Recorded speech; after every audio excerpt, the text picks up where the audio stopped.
हरे Krishna, good evening everyone. हरे कृष्ण प्रभु जी। हरे कृष्णा। हरे कृष्णा। हरे आप कृष्ण प्रभु सभी जी। का स्वागत है रिफ्रेश योरसेल्फ सेशन में। आज हम भगवत गीता के छठे अध्याय के 34वें श्लोक को समझने का प्रयास करेंगे। तो आप सभी मेरे पीछे रिपीट कर सकते हैं। चंचलम ही मनः कृष्ण चंचलं हि चंचलं हि मनः मनः कृष्ण कृष्ण प्रमाथि बलभद्रम् प्रमाथि प्रमाथि बलवदृढम् बलवदृढम् तस्याहं निग्रहं मन्ये तस्याहं तस्याहं निग्रहं निग्रहं मन्ये मन्ये वायोरिव सुदुष्करम्। वायोरिव वायोरिव सुदुष्करम्। सुदुष्करम्। पढ़ो translation Vivek Prabhu. Translation: The mind is restless, turbulent, obstinate, and very strong, O Krishna, and to subdue it, I think, is more difficult than controlling the wind. Hare Krishna. Thank you Vivek Prabhu. तो ये जो श्लोक है इसके ऊपर हमने कई बार पहले भी चर्चा किया है।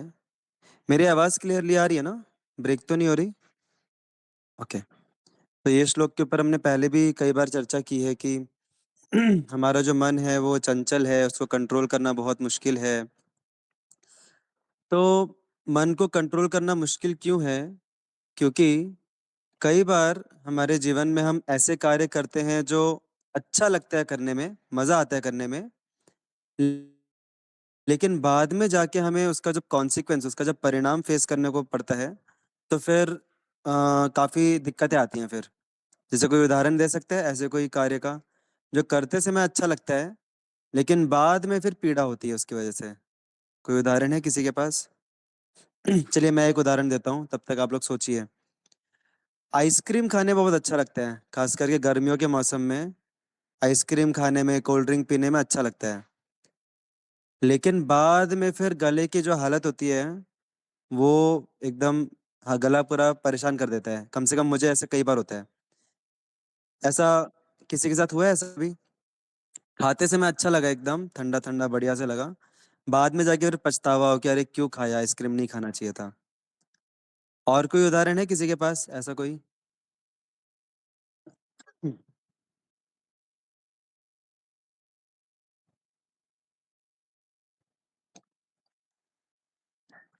सोचिए।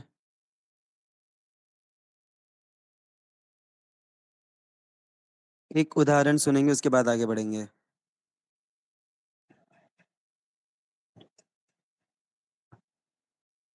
यार आप लोग कभी पछतावा ही नहीं होता कभी? आप में से किस किस को पछतावा हुआ है कभी जीवन में?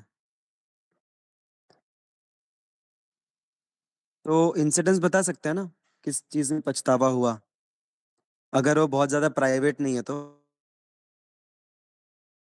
अगर बहुत ज्यादा कॉन्फिडेंशियल नहीं है तो यू कैन जस्ट टेल कि ऐसा किया था, ऐसा लगा था कि अच्छा होगा, लेकिन बाद में कॉन्सिक्वेंस जब मिले तब समझा कि नहीं करना चाहिए था ऐसा।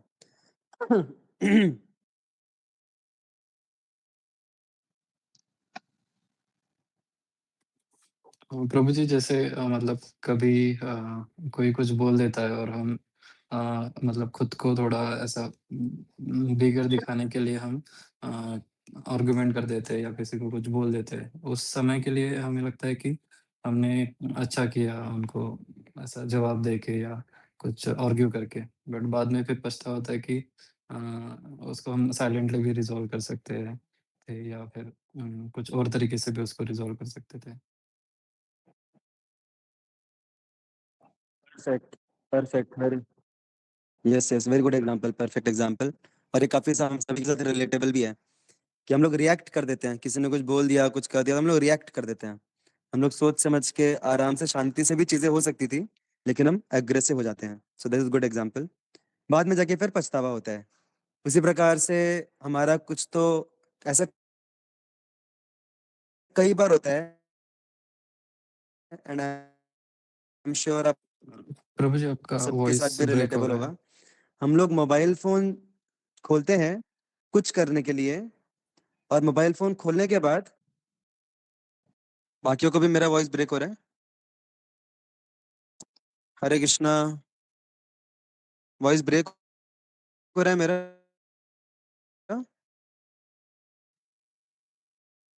थम्स अप का मतलब क्या है? ब्रेक हो रहा है या आ रहा है? ब्रेक ब्रेक हो हो रहा है रहा है। प्रभु जी। यस प्रभु में ब्रेक हो रहा है कि आ रहा है आवाज? ब्रेक हो रहा है। हरे कृष्णा। अरे यस का हाँ। मतलब मेरी अभी हो रहा है आवाज ब्रेक हो रही है कि नहीं हो रही है? हाँ तो ऐसा बोलिए ना। ब्रेक हो रहा है प्रभु जी। अभी नहीं हो रहा ना ब्रेक? हो रहा है कि नहीं हो रहा है? बोल के बताइए, थम्स अप नहीं से हो रहा समझ में है, नहीं आ रहा। नहीं हो रहा है, नहीं हो रहा है हाँ यहाँ पर। ऐसा बोलिए, ठीक है। तो हाँ, तो कई बार हम लोग मोबाइल फोन चालू करते हैं कुछ तो काम सोच के, और मोबाइल फोन यूज करते हैं पूरा करके, फिर उसके बाद बंद करते हैं, तब याद आता है कि अरे जिस काम के लिए मोबाइल फोन हाथ में लिया था वो काम तो किया ही नहीं। ऐसा हुआ है कभी किसी के साथ? कई बार ऐसा होता है हमारे साथ, राइट? हम लोग स्टार्ट करते कुछ और सोच के, लेकिन कुछ और ही करने लग जाते हैं। खास करके अगर व्हाट्सएप ओपन है या फिर यूट्यूब में कुछ रील्स ओपन है, तो पूरा का पूरा टाइम उसमें चले जाता है और फिर बाद में पछतावा होता है। तो हमारा जो मन है वो सिलेक्टिवली रिमेम्बर करता है अपने पास्ट के इवेंट्स को। ये कॉन्सेप्ट समझना बहुत जरूरी है। जैसे अभी एक बार ऐसा हुआ, हमने आइसक्रीम खाया और उसके बाद फिर पछतावा हुआ, लेकिन कुछ दिनों बाद वापस से जब आइसक्रीम सामने आएगी, तो हमें आइसक्रीम खाने का एक्सपीरियंस ज्यादा याद रहेगा या फिर बाद में जो पछतावा हुआ वो ज्यादा याद रहेगा? खाया वो याद रहेगा। यस, आइसक्रीम खाया हुआ जो एक्सपीरियंस है, इतना मस्त लगा था वो ज्यादा याद रहेगा। और जो उसके बाद जो प्रॉब्लम हुई वो उतना याद नहीं आएगी, क्योंकि हमारा माइंड जो है ना, हमारा मन जो है वो सिलेक्टिवली रिमेम्बर करता है चीजों को। तो ऐसा क्यों है हमारा मन? क्योंकि मन का काम है एक्सपीरियंस को स्टोर करना। ओके, तो मन जो है हमारा एक्सपीरियंस को कैसे स्टोर करता है? जितना ज्यादा स्ट्रांग हम, हमारा ध्यान जिस चीज में जब से ज्यादा स्ट्रांग रहता है, जितना ज्यादा स्ट्रांग हम लोग एब्जॉर्ब रहते हैं। आवाज आ रही है ना अभी क्लियरली? या तो जितना ज्यादा हम किसी एक्टिविटी में एब्जॉर्ब होते हैं, एब्जॉर्ब होने का मतलब तल्लीन होते हैं, जितना ज्यादा हम तल्लीन होते हैं किसी एक्टिविटी में, उतना डीप हमारे मन के ऊपर एक इम्प्रेशन पड़ता है उस एक्टिविटी का। जैसे अभी आटे का गोला है, तो आटे के गोले पे अगर आप उंगली से ऐसे लकीर खींचोगे तो वो एक इम्प्रेशन पड़ेगा उसके ऊपर, उसको लकीर बोलेंगे। इम्प्रेशन वर्ड सभी को पता है ना? कोई अगर ऐसा है जिसको इम्प्रेशन वर्ड नहीं पता तो थम्स डाउन कीजिए। ओके, सभी को पता है इम्प्रेशन। तो हम कोई भी एक्टिविटी को जितना ज्यादा तल्लीन होके करते हैं, उतना स्ट्रॉन्ग उसका एक इम्प्रेशन हमारे मन में क्रिएट होता है। और फिर अगली बार जब भी हमारे विचार की धारा बहती है, तो वो उस इम्प्रेशन के थ्रू होके बहती है। तो जैसे अभी आइसक्रीम का एग्जांपल लेंगे, तो आइसक्रीम खाते समय जो मुझे सुख का अनुभव हुआ वो बहुत स्ट्रांग था। उसमें एकदम तल्लीन होके एब्जॉर्ब होके मैंने आइसक्रीम खाया। लेकिन जब बाद में पीड़ा हुई, वो एक्सपीरियंस में मैं उतना एब्जॉर्ब नहीं था, क्योंकि मैं उससे बाहर निकलने का प्रयास कर रहा था। समझ रहे हैं सभी को? तो जब भी हम एंजॉय करते हैं किसी चीज को, तो एंजॉय करने वाला जो इम्प्रेशन है, इम्प्रेशन को क्या बोलते हैं हिंदी में, कोई बता सकता है? इम्प्रेशन, अनुभव बोल सकते हैं, अनुभव नहीं बोलेंगे, वो तो एक्सपीरियंस को बोलेंगे। प्रभाव। प्रभाव। प्रभाव, हाँ perfect, thank you so much, एकदम जो बढ़िया आपने आंसर किया। तो जब हम जिस जिस कार्य में हमें प्लेजर मिलता है, हमें सुख मिलता है, वो कार्य करते समय हमारा मन बहुत ज्यादा तल्लीन हो जाता है। और जितना ज्यादा मन तल्लीन होता है, उतना ज्यादा प्रभाव हमारी चेतना के ऊपर पड़ता है। और अगली बार जब हमारे मन से, हमारे बुद्धि जो है, हम जब अपने मन से पूछेंगे कि ये कार्य करना चाहिए या नहीं करना चाहिए, तो कौन सा वाला इंप्रेशन स्ट्रांग है? प्लेजर वाला, जो सुख अनुभव हुआ था उसका इंप्रेशन स्ट्रांग है हमारी चेतना पे। तो इसीलिए मन हमारा क्या, उसको ज्यादा याद रखेगा। जो बाद में जो दिक्कतें हुई, बाद में जो स्ट्रगल हुआ, उस उसमें हम तल्लीन नहीं थे, उससे हम बाहर निकलने का प्रयास कर रहे थे, उसको हम अवॉइड करने का प्रयास कर रहे थे। तो इसीलिए उसका इंप्रेशन उतना स्ट्रांग नहीं रहता माइंड के ऊपर, इसलिए वो चीज याद नहीं रहती है हमें। इसीलिए हमारे मन में कभी भी अगर हम अपने मन से पूछेंगे कि मुझे आइसक्रीम खाना है या नहीं खाना है, तो वो जोर से बोलेगा कि मजा आया था बहुत।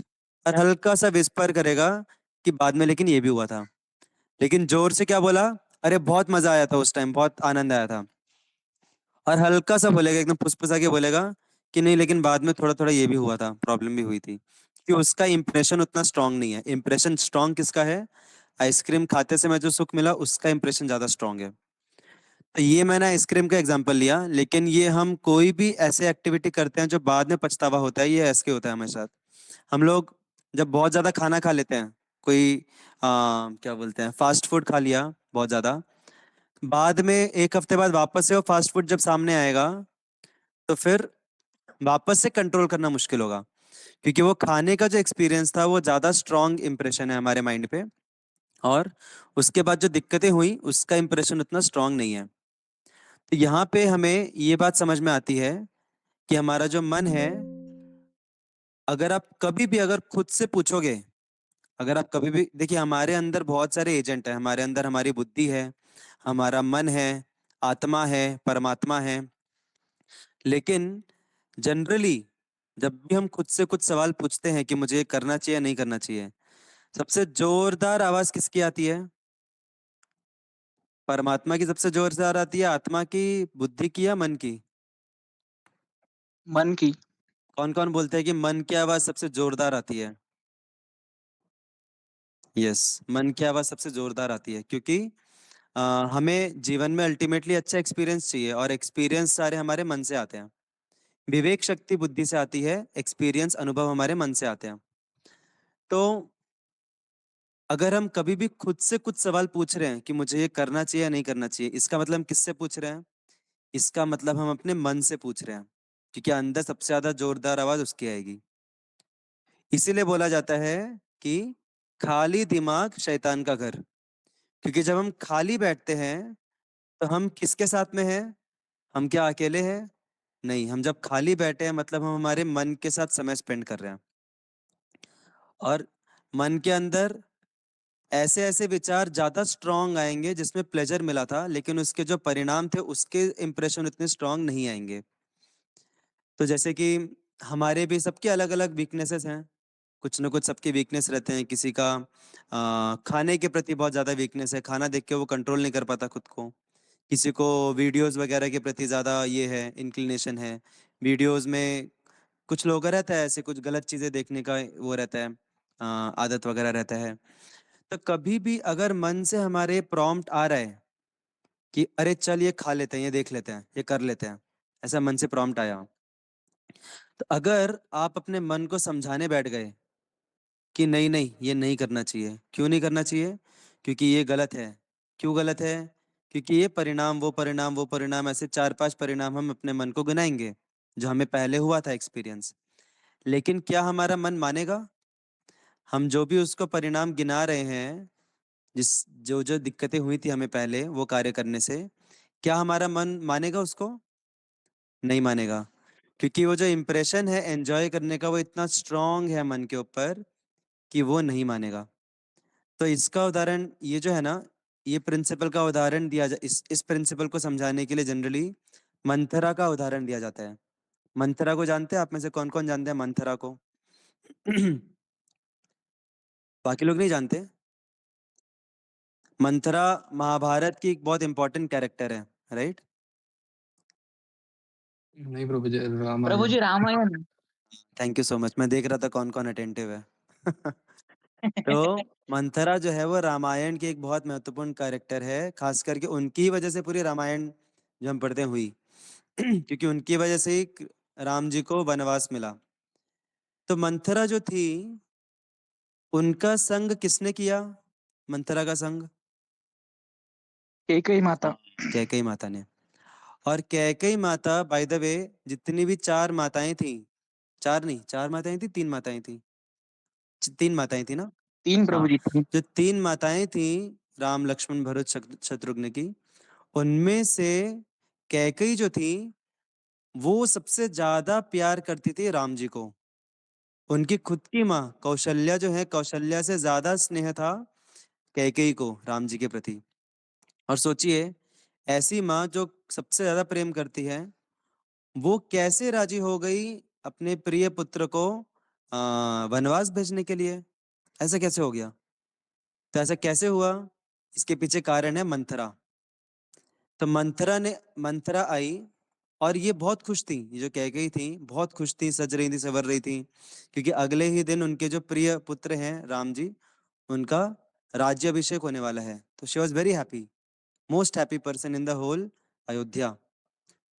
लेकिन फिर आई मंथरा जी, और मंथरा जी ने उनसे बात करना शुरू किया, और बात करते करते at the end of the day क्या हुआ? पूरे तरीके से उनके जो मानसिकता थी वो 180 डिग्री शिफ्ट हो गई। जो माँ बहुत ज्यादा खुश हो रही थी, एक्साइटेड थी अपने बेटे का राज्याभिषेक होते हुए देखने के लिए, उसी माँ ने पहली बात तो राज्याभिषेक हटा दिया, बोला कि मेरे बेटे भरत को होना चाहिए राज्याभिषेक, और उसके साथ साथ वनवास को भेजने के लिए प्रेरित किया। इतना कि उनके जो खुद के पति हैं, वो खुद के पति वो आके उनसे गिड़गिड़ा रहे हैं कि तुम अपने वचन वापस लो अपने। मैं ये नहीं होने देख सकता कि राम, ठीक है आप राम जी को मत बनाओ, क्या बोलते हैं, किंग मत बनाओ, आप भरत को ही बनाओ, हम भरत को ही बनाएंगे किंग, लेकिन उसको वनवास तो मत भेजो, कम से कम मैं उसके बिना जी नहीं पाऊंगा। ऐसा दशरथ दशरथ महाराज बोले। ये सब पता है ना सभी को, मोटा मोटा सबको पता है ना ये सब पास्ट टाइम्स, या क्योंकि मैं ज्यादा डिटेल्स में नहीं जा रहा इनके, रामायण का सिंपल पास्ट टाइम है ये सब। तो दशरथ महाराज इतना परेशान हुए, लेकिन फिर भी जो कैकेयी थी वो टस से मस नहीं हुई, यहाँ तक कि उनके प्राण चले गए। दशरथ महाराज ने जीव अपना प्राण छोड़ दिए, प्राण त्याग कर दिए, फिर भी वो अपने अटल रही एकदम अपने निर्णय पे कि राम जी को वनवास भेजना है और राजा बनना चाहिए भरत। सोचिए, मतलब मंथरा का प्रभाव कितना जोरदार पड़ा उनके ऊपर। तो अभी आप मुझे बताइए कि जो कैकेयी थी, उन्होंने ऐसी क्या गलती की जिसकी वजह से उनका पूरा जो विचारधारा थी वो पूरी बदल गई, पॉजिटिव से पूरी नेगेटिव हो गई? उन्होंने ऐसी क्या गलती की? मंथरा का संग किया। हाँ वो तो किया ही, लेकिन मंथरा का संग करते समय भी, अभी जब मंथरा आई उनसे बात करने के लिए, तो पहले से तो वो राम जी को दुश्मनी नहीं थी उनके, राम जी के साथ पहले तो कह के बहुत खुश थी, राम जी उनको बहुत प्रिय थे। तो संग का प्रभाव पड़ा कैसे, ये मैं पूछ रहा हूँ। एकांत में थी वो। ठीक है, फिर भी एकांत में भी वो चाहती तो मंथरा का पर्सपेक्टिव चेंज कर देती, राइट? बट क्या था वो कारण जिसकी वजह से उन्होंने, वो अल्टीमेटली पूरा पर्सपेक्टिव चेंज हुआ उनका? एकांत में थी, ये भी इंपॉर्टेंट पॉइंट है, बट और कुछ? I have a particular answer in my mind, I am just seeing अगर कोई उस पर हिट कर पाता है क्या।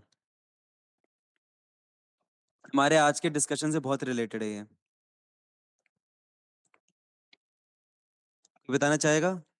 अगर किसी को ध्यान में ऐसा नहीं आ रहा है कुछ और कोई विचार, तो आप लोग थम्स डाउन दे सकते हैं जिससे हम आगे बढ़े डिस्कशन में। आप लोग थम्स डाउन दे देंगे तो फिर मैं ही बता दूंगा डायरेक्ट आंसर, या तो म- कैकेयी की सबसे बड़ी गलती थी कि उन्होंने मंथरा के साथ वाद विवाद किया। वाद विवाद मतलब पता है? आर्ग्यू किया। मंथरा जब बोल रही है उनको कि अरे तुमको पता नहीं, तुम्हारे पीछे ये षड्यंत्र षड्यंत्र हो रहा है, वो षड्यंत्र हो रहा है, आप इमेजिन कीजिए उस समय अगर कैकेयी सब कुछ वहां पे फेंक के वो अगर वो वहां से भाग जाती, ओके, मंथरा को उधर का उधर ही छोड़ के वो वहां से निकल जाती, भाग जाती, तो क्या मंथरा का प्रभाव पड़ पाता उनके ऊपर, कैकेयी के ऊपर? नहीं पड़ पाता। सबसे बड़ी गलती की उन्होंने, उन्होंने मंथरा का संग लिया, और संग में क्या किया, उन्होंने आर्ग्यू किया मंथरा के साथ कि नहीं नहीं तुम क्या बोल रही हो, मुझे सब पता है, राम कितना स्नेह करता है मुझसे, तुम नहीं जानती। और फिर मंथरा ने उसको दूसरा आर्ग्यूमेंट दिया, फिर उसके बदले में उसने कुछ बोला कैकेयी ने। ऐसे करते करते करते करते धीरे धीरे मंथरा ने उनका पूरा माइंड चेंज किया, और इतना 180 डिग्री चेंज किया। तो वैसे ही हमारे उदाहरण में, हमारे केस में, ये मंथरा किसको रिप्रेजेंट करती है? मन को। कोई बता सकते हैं? मंथरा जिसको रिप्रेजेंट करती है उस, हाँ करेक्ट, एंड कोइंसिडेंटली मंथरा के नाम पे भी मन आता है, राइट? मन से मंथरा बनता है। सो मंथरा रिप्रेजेंट्स अवर मन, अवर माइंड। और माइंड हमारा, हम लोग कुछ रेजोल्यूशंस लिए रहते हैं कि नहीं आज से ये नहीं देखूंगा, आज से ये नहीं करूंगा, आज से इतना ही खाऊंगा, ये नहीं खाऊंगा। तो वो उस प्रकार का रेजोल्यूशन हो गया कि कैकेयी बहुत खुश है राम जी के पट्टाभिषेक के लिए। लेकिन फिर अंदर से कौन आता है? अंदर से आता है मन। और फिर मन हमारा बोलता है कि नहीं नहीं कर ले, मजा आएगा। और फिर हम क्या करते हैं? सबसे बड़ी गलती हम क्या करते हैं? यस, कोई बता सकता है क्या गलती करते हैं हम सबसे बड़ी? Arguments. हम अपने मन के साथ आर्ग्यूमेंट करना शुरू कर देते हैं कि नहीं नहीं याद है पहले ये भी प्रॉब्लम हुई थी, वो भी प्रॉब्लम हुई थी। फिर मन उसके ऊपर और हावी हमें एक रीजन देगा।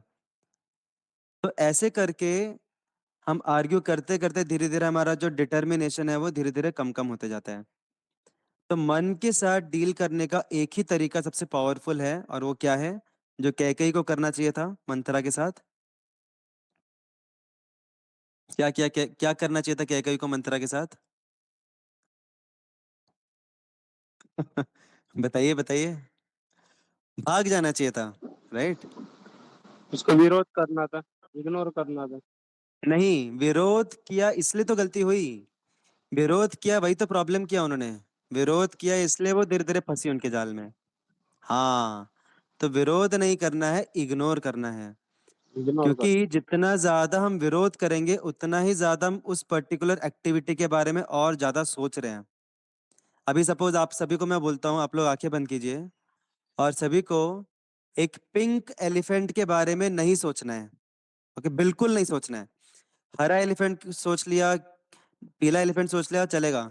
पिंक एलिफेंट के बारे में बिल्कुल नहीं सोचना है, ठीक है? अभी आप में से मुझे बताइए किस किस के दिमाग में पिंक एलिफेंट आया?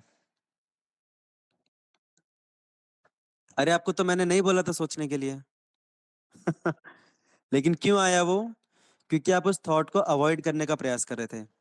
तो कोई भी थॉट है जो हमारे लिए नकारात्मक है, उसको हम रेलिश करें या उसको हम अवॉइड करने का कोशिश करें, दोनों केस में हम उस थॉट को शक्ति दे रहे हैं अपनी। चाहे हम उसको अवॉइड भी करने का कोशिश कर रहे हैं मन में, तो हम उसको ही शक्ति दे रहे हैं। जितना ज्यादा हम उस एक्टिविटी के बारे में सोचेंगे, उस ऑब्जेक्ट के बारे में सोचेंगे, सकारात्मक रूप से सोचे या नकारात्मक रूप से सोचे, दोनों केस में हम उसको शक्ति दे रहे हैं। तो मन से डील करने का सबसे क्या बोलेंगे, फुल प्रूफ तरीका है कि उसको इग्नोर करें। इग्नोर कैसे कर सकते हैं हम? इग्नोर करने के लिए हमें कुछ तो हायर लेवल ऑफ थॉट्स चाहिए, कुछ तो दूसरे तरीके के थॉट्स होने चाहिए हमारे पास, जिसमें हम ज्यादा एब्जॉर्ब कर पाए खुद को, राइट? तो अभी सपोज हमें कोई एक्टिविटी करना अच्छा लगता है, या कुछ हमारे पास्ट एक्सपीरियंसेस रहे हैं, या भक्ति अगर हम कर रहे हैं अच्छे से, तो भक्ति करने से और ये सारे पास्ट एक्सपीरियंस, अच्छे एक्सपीरियंसेस अगर हमारे पास हों, या फिर अगर हमारे मन में कुछ एंग्जाइटीज हैं, कुछ प्लान्स हैं हमारे मन में कि मुझे ये भी करना है, मुझे वो भी करना है, वो भी करना है, और डेडलाइंस हैं, और अगर हम कुछ अच्छा इनोवेशन करने का प्रयास कर रहे हैं, दूसरों के लिए कुछ भला करने का प्रयास कर रहे हैं, खुद के लिए कुछ पॉजिटिव एक्टिविटी के लिए हम एंडेवर कर रहे हैं, तो क्या होगा? कभी अगर मन में ऐसे कुछ विचार आएंगे भी तो हम उसको आसानी से इग्नोर करके हम दूसरे विचारों के ऊपर फोकस कर सकते हैं। तो इग्नोर करने से भी बेटर वर्ड रहेगा, क्योंकि अब अगर जब हम मन को इग्नोर करने की बात कर रहे हैं उस थॉट को, तो उसमें भी हम उस थॉट के बारे में ही सोच रहे हैं। समझ रहे हैं किसी को? जैसे भी मेरे मन से कुछ थॉट आया, मेरे मन से थॉट आया आइसक्रीम खाना चाहिए, तो विरोध करने का मतलब क्या है? मैं आर्ग्यू कर रहा हूँ कि नहीं मुझे नहीं खाना चाहिए क्योंकि ये होगा वो होगा, लेकिन उसमें भी वही थॉट को थक शक्ति मिल रही है। इग्नोर करने का मतलब क्या हुआ? कि नहीं नहीं, अरे ये थॉट कैसे आ गया मेरे मन में, नहीं आना चाहिए, नहीं आना चाहिए, ये थॉट को बाहर निकालो। तो किस थॉट को बाहर निकालो? ये थॉट को। और जब हम ये थॉट बोलेंगे तो वापस से वो थॉट आ जाएगा, राइट? समझ रहे हैं ना सभी को? तो ignore is also not the best thing. Best thing is divert, divert to some other chain of thoughts. कुछ तो दूसरे चेन ऑफ थॉट्स के प्रति हमें डाइवर्ट करना चाहिए। और इसीलिए बोला जाता है खाली दिमाग शैतान का घर। तो इसीलिए खुद को एंगेज रखना पॉजिटिवली, प्रोडक्टिवली बहुत जरूरी है।